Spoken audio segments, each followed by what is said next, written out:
types of friction ফ্ৰিকশনাল force দুটা টাইপৰ আছে এটা কোৱা হয় স্ট্যাটিক ফ্ৰিকশন আৰু এটা কোৱা হয় কাইনেটিক অৰ ডাইনামিক ফ্ৰিকশন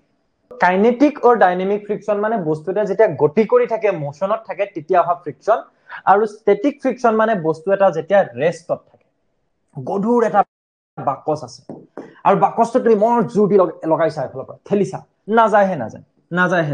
কিয় নাযায় তাৰ মানে এই বাকসটোৰ তলিখন আৰু এই ফ্লোৰখনৰ মাজত ইয়াত এটা এনেকুৱা ফোৰ্স আহিছে যেটো ফোৰ্সে তুমি এফালে দিয়া ফোৰ্সটোক অপোজ কৰি আছে এই ফোৰ্সটো যেতিয়াই ছোৱালীজনীয়ে দিব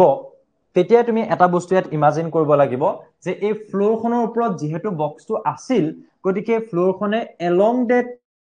কন্টেক্ট সাৰফেস এই বক্সটোৰ তলিখন আৰু ফ্লোৰখন দুখন সাৰফেস ইয়াত জয়েন হৈ আছে সো কন্টেক্ট সাৰফেস এইফালে আমাক দি দিছে কি